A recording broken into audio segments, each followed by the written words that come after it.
일본 사람들이 관상어로 기르는 코이라고 하는 물고기가 있다고 합니다.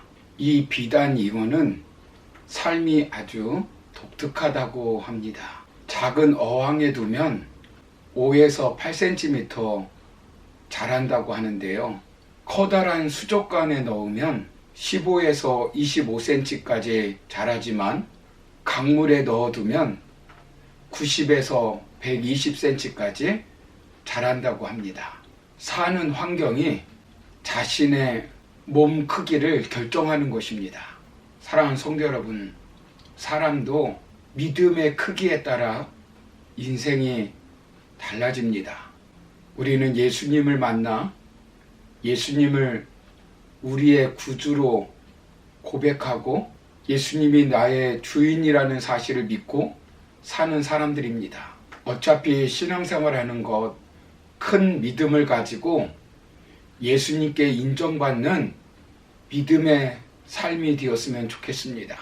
오늘 본문에는 예수님을 만나 예수님으로부터 큰 믿음의 사람이라고 인정을 받은 사람이 소개되고 있습니다. 본문 10절을 보시면 예수께서 들으시고 놀랍게 여겨 따르는 자들에게 이르시되 내가 진실로 너희에게 이르노니 이스라엘 중 아무에게서도 이만한 믿음을 보지 못하였노라 라고 말씀합니다. 오늘은 예수님을 만난 사람들 중에 믿음을 인정받은 백부장에 대해서 살펴보려고 합니다. 이 사람은 유대인이 아닙니다. 100명의 부하를 거느리고 있는 로마의 군인 장교입니다. 그렇다면 우리가 어떻게 이 사람처럼 예수님의 인정을 받을 만한 믿음 생활을 할 수 있겠습니까? 먼저는 자기 이익을 초월한 믿음 생활을 해야 합니다. 믿음 생활도 단계가 있습니다. 어린 신앙의 단계입니다. 이 단계는 욕심에 이끌리는 단계라고 말할 수 있습니다. 자신의 욕구 충족만을 위해서 믿는 단계입니다. 어린아이가 태어나면 어린아이는 자신들만 생각합니다. 남 생각을 못합니다. 내가 구원받고 내가 부자되고 내가 건강하고 내가 평안해지는 것만 생각하며 신앙생활하는 것입니다. 이것은 직분과 꼭 일치하는 것은 아닙니다. 어느 목사님이 설교 중에 어느 교회에서 부교육자로 사역을 하였다고 합니다.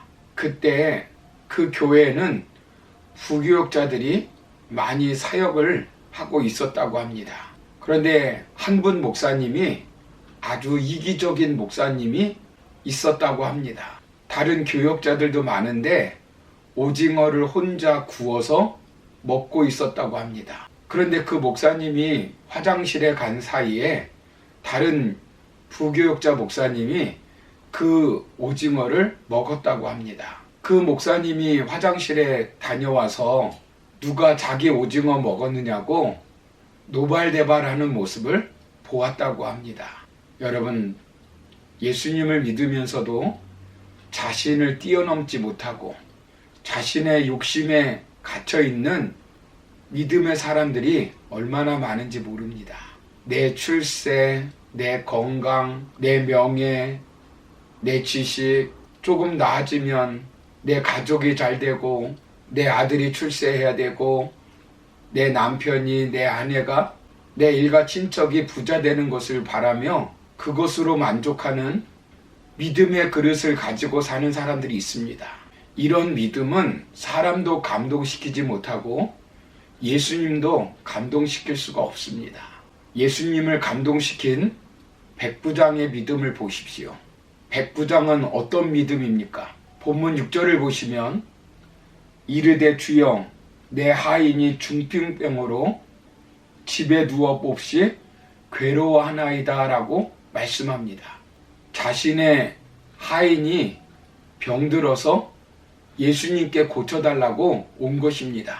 종은 종이되 어떤 종입니까? 중풍병에 걸린 종입니다.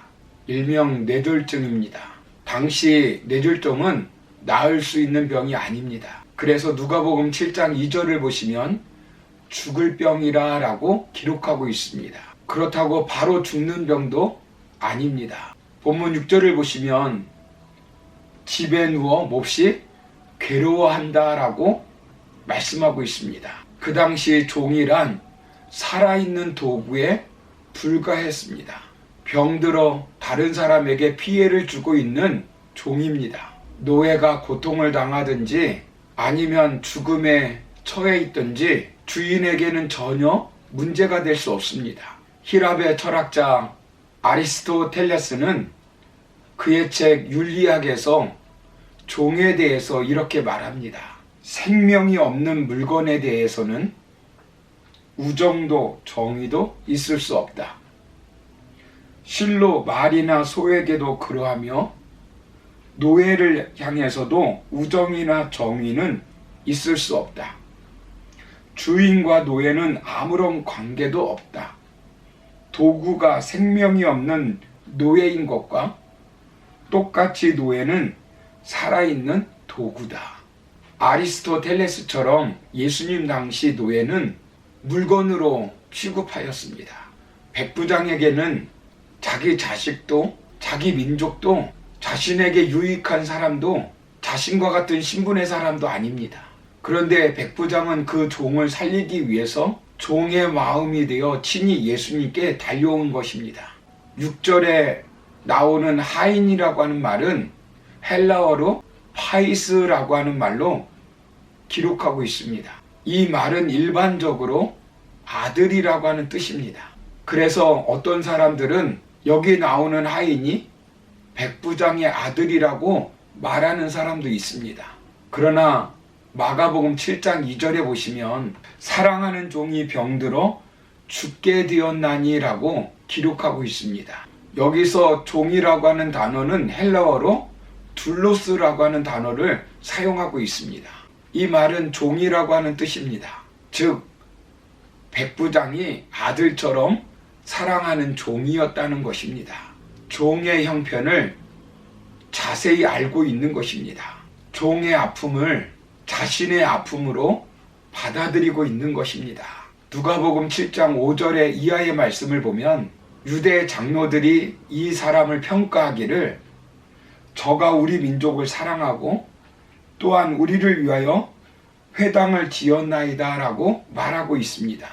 그는 유대인을 사랑했고 그들을 위해서 회당을 지어줄 정도의 믿음의 사람이었습니다. 이 믿음이 예수님께 인정을 받고 칭찬을 받은 것입니다. 마태복음 10장 42절을 보시면 또 누구든지 제자의 이름으로 이 소자 중 하나에게 냉수 한 그릇이라도 주는 자는 내가 진실로 너희에게 이르노니 그 사람이 결단코 상을 잃지 아니하리라 하시니라 라고 말씀합니다. 그리고 마태복음 25장 40절을 보시면 임금이 대답하여 가라사대 내가 진실로 너희에게 이르노니 너희가 여기 내 형제 중에 지극히 작은 자 하나에게 한 것이 곧 내게 한 것이니라 라고 말씀합니다.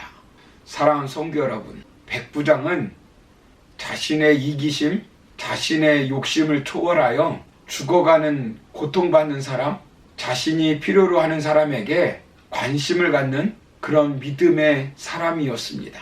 이 믿음이 예수님을 감동시킨 것입니다. 신앙생활을 오랫동안 하여도 자기밖에 모르는 사람이 있습니다. 자기 가족밖에 모르는 사람이 있습니다. 오랫동안 신앙생활을 하면 사람이 바뀌어야 되는데 바뀌지가 않습니다. 너무나 인색하고 자기밖에 모르는 그런 사람을 주님이 인정하실까요? 절대로 인정하지 않습니다. 그런데 반면에 자신도 어렵게 살고 있는데 다른 사람에게 나눠주고 도와주는 사람이 있습니다. 문득 말씀을 준비하는 가운데 고재욱 집사님이 생각이 났습니다. 지금은 돌아가셔서 이 땅에 계시지 않지만 집사님이 많이 힘들고 어려우실 텐데도 불구하고 꼬깃꼬깃한 돈을 가지고 와서 어려운 사람 도우라고 헌금을 드리는 것입니다. 그때 너무나 감동이 되는 거예요. 여러분, 사람은 돈이 있다고 쓰는 게 아닙니다. 비록 가진 것이 없어도 이웃을 섬기려고 하는 믿음의 사람들이 있습니다. 주님은 그런 사람을 인정하시는 겁니다. 오늘 이 말씀을 듣는 여러분들은 어떤 삶을 살고 있습니까? 혹시나 자신만 알고 살고 있지 않습니까? 자기 가족만 챙기려고 하지 않습니까? 이제 연말이 다가오고 있습니다. 이럴 때일수록 어려운 이웃들을 돌아보며 구제하며 사랑으로 헌신하는 저와 여러분 되기를 소원합니다. 그 믿음을 가지고 나아갈 때 예수님께서 백부장을 인정하신 것처럼 저와 여러분들도 인정하실 줄 믿습니다. 오늘 한 날 살아갈 때 예수님께 인정받을 만한 믿음의 삶을 살아가는 저와 여러분 다 되기를 주의 이름으로 축원합니다. 감사합니다.